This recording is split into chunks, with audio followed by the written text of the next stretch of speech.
शादी के फेरे होते ही मेरी विदाई हो गई और बहुत दूर का सफ़र करके हम एक गांव में आ गए। ससुराल पहुंचते ही मुझे एक कमरे में बैठा दिया गया। मैं एक पढ़ी लिखी लड़की थी और मेरे मम्मी पापा ने मेरी शादी मेरी मर्जी के खिलाफ एक किसान से की थी। मैं अपने भाग्य पर रो रही थी। इसके अलावा और कुछ कर भी नहीं सकती थी। बस वो बैठी रो रही थी। कुछ देर बाद मेरे पति अंदर आए तो मैंने हल्की सी एक झलक उनकी तरफ देखा तो वो एकदम मुझे गंवार सा लगा। रंग उसका थोड़ा सांवला था। वो मेरे सामने आकर बैठ गया और मुस्कुराने लगा और मुझे देखने लगा। मुझे उसका यूं देखना भी बहुत बुरा लगा। वो मुझे एक आंख ना भा रहा था और वो मुझसे कहने लगा, मैं बहुत किस्मत वाला हूँ जो मुझे तुम जैसी खूबसूरत और पढ़ी लिखी पत्नी मिली है। मैंने उसकी बात का तुरंत जवाब दिया और कहा, मैं बहुत बदकिस्मत हूँ जो मुझे तुम जैसा पति मिला है। मेरी ये बात सुनकर उसके चेहरे का रंग उड़ गया। उसे शायद मुझसे ऐसी किसी बात की उम्मीद भी नहीं थी, क्योंकि मेरा दिमाग बहुत खराब था। मेरे माता पिता ने लाख मना करने पर भी मेरी शादी गांव में की थी। मेरे मना करने पर मम्मी पापा ने कहा था, लड़का बहुत अच्छा है, अपनी जमीन पर खेती करता है, अच्छे खानदान से है, कमाता भी अच्छा है, तुम बहुत खुश रहोगी। लेकिन क्या खुशी बस अच्छी कमाई अच्छे खानदान तक ही सीमित है? मेरी खुशी कोई मायने नहीं रखती। मेरे अंदर नकारात्मक विचारों का एक सैलाव भरा पड़ा था। मेरे अंदर बहुत जलन थी। मेरा व्यवहार मेरे शब्द मेरे बश में नहीं थे। जी चाह रहा था कि अपने पति सूरज पर अपने अंदर की सारी भड़ास निकाल दूं। क्या हुआ तुम्हें सपना? तुम ठीक तो हो? और ये क्या बोल रही हो? मैंने कहा कि मैं सही बोल रही हूँ। तुम्हारी औकात नहीं मेरे मुंह लगने की। क्या तुम मेरे लायक हो? अगर तुम्हें ऐसा लगता है तो ये तुम्हारी बहुत बड़ी गलतफहमी है। जाओ, पहले अपने आप को जाकर शीशे में देखो, फिर बात करना। ना तुम पढ़े लिखे हो और ना देखने में अच्छे लगते हो।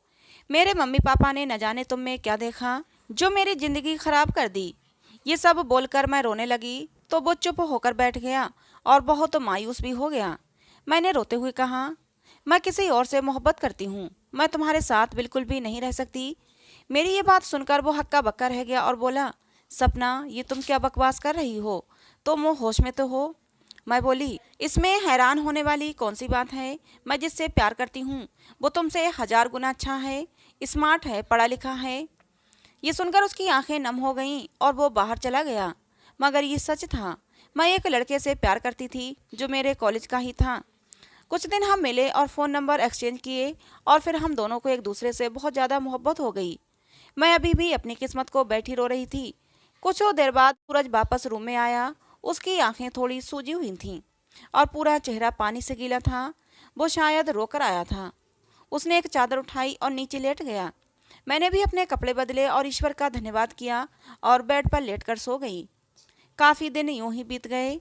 न मैंने सूरज से कोई बात की और न सूरज ने मुझसे। वो दिन निकलते ही खेतों में चला जाता। शाम में थक हार कर जब घर वापस आता, उसके मिट्टी और खाद से मैले कपड़े और पसीने में पूरा शरीर भीगा रहता, जिसको देखकर मुझे उससे घिन आती थी। मैं बड़े गुस्से से उसकी तरफ देखती और मुंह फेर लेती थी। मुझे देखकर वह कमरे में चला जाता था और नहा धोकर वापस आता। मेरी मजबूरी ये थी कि मुझे सबके साथ बैठकर खाना खाना पड़ता था। मेरी ससुराल में सब एक साथ बैठकर खाना खाते थे, जो मुझसे बिल्कुल भी नहीं होता था। कुछ दिनों से मैं आधी रोटी खाती और उठ जाती। सूरज शायद ये समझ गया था कि मैं उसके सामने बैठकर खाना नहीं खा पाती, इसलिए वो अब खुद आधी रोटी खाकर उठ जाता और मैं भरपेट खाना खाती। मुझे से बिल्कुल भी फर्क न पड़ता कि सूरज सारा दिन खेतों में मेहनत करता है और शाम को थक हार कर घर आता है तो उसे भरपेट खाना भी नहीं मिल पाता। मैं तो बस अपनी अधूरी ख्वाहिशों के बारे में ही सारा दिन सोचती रहती और अपनी मोहब्बत अपने प्यार दीपक के बारे में ही सोचती रहती। मेरे पास जो फ़ोन था वो मेरी मम्मी ने वापस ले लिया था, क्योंकि यहाँ बहू बेटियों को फ़ोन रखने का रीति रिवाज नहीं था। जब मुझसे रहा नहीं गया तो मैंने सारी शर्म लिहाज छोड़कर सूरज से फ़ोन मांगा और बोला कि मुझे दीपक से बात करनी है। मेरी बात सुनकर वह आश्चर्य से मेरी ओर देखने लगा, लेकिन मेरी बेशर्मी बहुत ज़्यादा बढ़ चुकी थी। मैंने उसके हाथ से फ़ोन छीन लिया और दीपक का नंबर डायल कर बात करने लगी। जब मैंने दीपक से बात की तो वो भी मेरी वजह से बहुत परेशान था। मैंने उसे रोते हुए सारी बात बताई। सूरज मेरे पास ही है, इस बात का भी मुझे कोई एहसास नहीं था। उसने चुपचाप अपनी चादर जमीन पर बिछाई और लेट गया। अब तो ये मेरा रोज का काम हो गया था। मैं सूरज से फ़ोन लेती और दीपक से बातें करने लगती। दीपक मुझे अब भी अपनाने को तैयार था। एक दिन कमरे के अंदर नेटवर्क नहीं आ रहे थे, तो मैं बात करने के लिए बाहर चली गई। सब सो गए थे, सूरज भी सो गया था। मैं बाहर खड़ी दीपक से बात कर रही थी कि अचानक वो पीछे से मेरे देवर ने आकर मुझसे फ़ोन छीन लिया और बोला, बेशरम औरत, पति के होते हुए यार बना रखे हैं, शर्म नहीं आती जरा भी। पता नहीं वो कब से मेरी बात सुन रहा था। वो खूब जोर जोर से मुझ पर चिल्लाने लगा। धीरे धीरे सब लोग अपने अपने कमरों से निकल कर आ गए और सूरज भी आंख मलते हुए आया और तेज आवाज में बोला, क्या हुआ, क्या बात है, इतनी रात को क्यों इतनी जोर जोर से चिल्ला रहे हो? मेरे देवर ने सबके सामने मेरी पोल खोल दी देंगे और फिर मैं दीपक से शादी कर लूंगी। लेकिन ऐसा कुछ नहीं हुआ, क्योंकि सूरज ने अपने भाई को ही झूठा साबित कर दिया।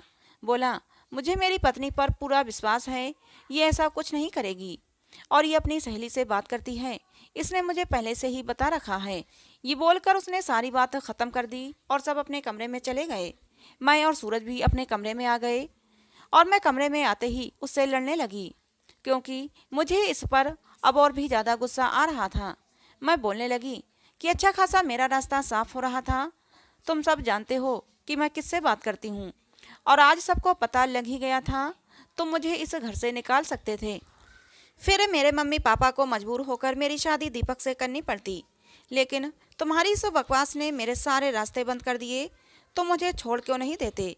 क्योंकि मम्मी पापा की वजह से मैं खुद कुछ नहीं कर सकती थी। अगर मैं तुम्हें छोड़ भी दूं, तब भी मैं तुम पर कोई इल्ज़ाम बर्दाश्त नहीं कर सकता था, क्योंकि तुम्हारी और तुम्हारे मम्मी पापा की इज्जत मेरी भी इज्जत है। अगर वो लड़का तुम्हें इज्जत के साथ अपनाने को तैयार है, तो 2-3 दिन में मैं खुद तुम्हें उसके पास लेकर जाऊंगा। उससे बात करके खुद पर सारा इल्ज़ाम लेकर तुम्हें तुम्हारे घर छोड़ दूंगा और तलाक के पेपर भी भिजवा दूंगा। तुम शौक से उससे शादी करना और खुश रहना। ये सुनकर मैं बहुत खुश हुई और पहली बार उसके लिए मेरी भावनाएं बदलने लगीं। लेकिन मैं होश में आई और सारी बात दीपक को बताई। वो भी बहुत खुश हुआ और बोला, तुम शहर आ जाओ और अपने पति से तलाक ले लो। पहले हम कोर्ट मैरिज करेंगे, उसके बाद तुम्हारे मम्मी पापा हमें अपनाने के लिए मजबूर हो जाएंगे। मैंने हाँ बोल दिया और 2-3 दिन बाद सूरज के साथ दीपक के बताए एड्रेस पर शहर पहुंच गई और सूरज से बोली, अब तुम जाओ और मुझे तलाक के पेपर भिजवा देना। मेरा और तुम्हारा अब कोई रिश्ता नहीं, मैं दीपक से शादी करूंगी। वो बोला, 1-2 दिन में इसी एड्रेस पर तलाक के पेपर भिजवा दूंगा और वो वहाँ से चला गया। मैंने दीपक के घर का दरवाज़ा खटखटाया तो दरवाज़ा दीपक ने ही खोला। मुझे देखकर वो खुश हो गया। मैं घर के अंदर आ गई। घर में उसके अलावा और कोई नहीं था, जबकि उसने मुझे बोला था कि मैंने घर में सबको बता दिया है। खाली घर देखकर मैंने उससे पूछा, तुम्हारे घर वाले कहाँ हैं? उसने बोला, आओ कमरे के अंदर आओ, बैठकर बात करते हैं। हमने बहुत सारी बातें की और उसने मेरे साथ अपनी फ़ोटो भी ली और किसी को सेंड करने लगा। जब मैंने उससे पूछा कि किसको भेज रहे हो, तो बोला, तुम्हारे देवर को, और ये बोलकर नहाने चला गया। कुछ देर बाद उसके फ़ोन पर उसी नंबर से मैसेज आया। मैंने देखा तो लिखा था लड़की तो लाजवाब है, पर मैं इसकी कीमत 2 लाख रुपये दूंगा। जब मैंने ये पढ़ा तो मेरे पैरों तले से ज़मीन निकल गई।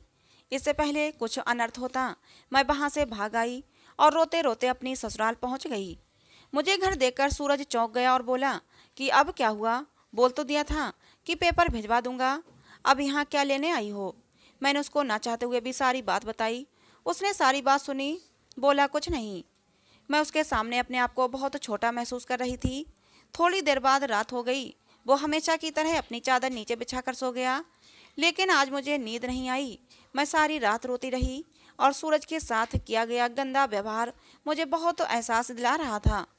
और कुछ देर बाद दीपक का फ़ोन आया। मैंने कॉल नहीं उठाया और उसका नंबर ब्लॉक कर दिया। कुछ देर बाद सुबह हो गई तो मैंने देखा कि सूरज अपने बिस्तर में नहीं है, क्योंकि रात में मैंने सोच लिया था कि सुबह उठते ही सूरज से माफ़ी मांगूंगी और उसे अपना लूंगी, क्योंकि उससे ज़्यादा मोहब्बत और खुश मुझे कोई और नहीं रख सकता। ये बात मुझे समझ आ गई थी, क्योंकि व्यक्ति की असली खूबसूरती उसके अच्छे व्यवहार से ही होती है, और मेरे सूरज का व्यवहार बहुत अच्छा था। खैर शाम हुई और सूरज घर आए।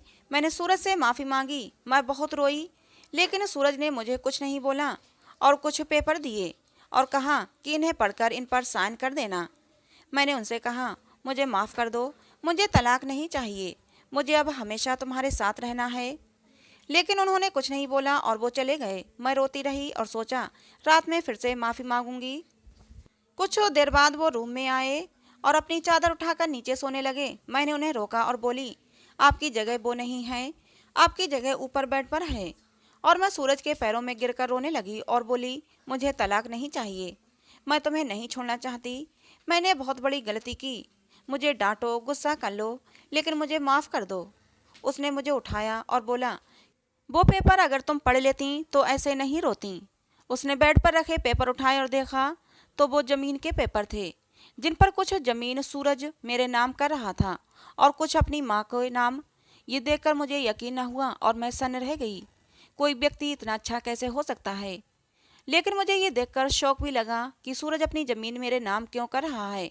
मैंने उससे पूछा तो वो बोले, मैं कल शहर किसी काम से जा रहा हूँ, आकर सब कुछ बता दूंगा। उन्होंने मुझसे उन पेपर पर साइन लिए और सुबह शहर चले गए। मैंने 2-3 दिन बड़ी बेसब्री से सूरज का इंतजार किया, लेकिन वो वापस नहीं आए। और चौथे दिन उनका एक दोस्त उनके मृत शरीर को लेकर घर आया। ये देखकर घर में कोहराम मच गया। मैं तो ये देखकर बेहोश ही हो गई, क्योंकि मुझसे ये सदमा बर्दाश्त ही न हुआ। कुछ देर बाद मुझे होश आया।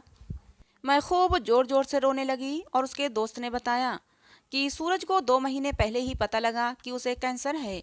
पिछले कुछ दिनों से न जाने क्या उसे अंदर ही अंदर खाया जा रहा था, जिससे वो इतनी बड़ी बीमारी का शिकार हो गया और हमेशा के लिए हमें छोड़कर चला गया। ये सुनकर मुझे और भी झटका लगा, क्योंकि ये सब शायद मेरी वजह से हुआ था। 2-3 दिन बाद मुझे थोड़ा होश आया तो मेरी सास ने मुझे एक लेटर दिया और कहा, ये सूरज के दोस्त ने दिया है, उसे सूरज ने दिया था और तुम्हें देने को बोला था। मैंने उनसे बोला कि मम्मी, सूरज तो अनपढ़ था, फिर लेटर कैसे लिखा। मेरी सास ने मुझे बताया कि वो बहुत पढ़ा लिखा था, तुम्हें कभी उसने नहीं बताया। मैं चुप रह गई, क्योंकि मैंने कभी सूरज से उसके बारे में जानने की कोशिश ही नहीं की थी। मैं भागकर अपने कमरे में आई और उस लेटर को पढ़ने लगी। लिखा था, जब मैंने शादी के दिन तुम्हें देखा, तुम दुल्हन बनी बहुत सुंदर लग रही थी। उस वक्त ही मुझे तुमसे प्यार हो गया था। और हाँ, मैं एक पढ़ा लिखा लड़का था, चाहता तो कोई अच्छी जॉब कर लेता, लेकिन मेरे पापा ने मुझे खेती करना सिखाया और उन्हीं खेतों में आखिरी सांस ली और मुझसे वादा लिया था कि तुम इस जमीन को कभी बंजर नहीं होने दोगे, और जिस वजह से मैं खेती करता था। लेकिन जब शादी की रात तुमने मुझे बोला कि मैं किसी और से मोहब्बत करती हूँ, तो मैं पूरी तरह टूट गया। मैंने कभी आंसू नहीं बहाए थे, लेकिन जब तुम अपने प्रेमी से बातें करती, ऐसी बातें जिन पर तुम्हारा पति होने के कारण अधिकार सिर्फ मेरा था, तो मुझसे बर्दाश्त न होता और मेरा दिल टूट जाता और मैं खून के आंसू रोता था। और इसीलिए शायद मुझे ये बीमारी हो गई। और जब मुझे पता लगा तो मैंने अपने हिस्से की कुछ जमीन तुम्हारे नाम कर दी, ताकि मेरे बाद तुम्हें कोई कठिनाई न हो। और हाँ, तुम आज़ाद हो, तुम जिससे चाहो शादी कर सकती हो। ये पढ़कर मैं बहुत ज़्यादा रोई। मुझसे बहुत बड़ी गलती हुई थी। मैंने इतने अच्छे पति को खो दिया था और आज मेरी उम्र 40 साल हो गई है और आज भी मैं सूरज की विधवा बनकर जी रही हूँ और उससे बहुत ज़्यादा मोहब्बत करती हूँ। मुझे आज भी ऐसा लगता है कि उसे गए अभी कुछ दिन ही हुए हैं और अभी अभी मैंने उसका लेटर पढ़कर रखा है, लेकिन मैं अपनी गलती के लिए आज भी रोती हूँ। इसलिए सभी बहनों से मेरी विनती है कि किसी बेहतर की खातिर बेहतरीन को कभी मत खोना, क्योंकि शायद पूरी ज़िंदगी रोने के अलावा आपको कुछ भी हासिल नहीं होगा। दोस्तों, कहानी कैसी लगी कमेंट बॉक्स में ज़रूर बताइएगा। पसंद आई हो तो प्लीज़ लाइक करना, शेयर करना। ऐसे ही और कहानियों के लिए हमारे चैनल को सब्सक्राइब जरूर करना। कहानी को अंत तक सुनने के लिए आप लोगों का बहुत बहुत धन्यवाद। मिलते हैं दोस्तों अगली किसी नई कहानी में।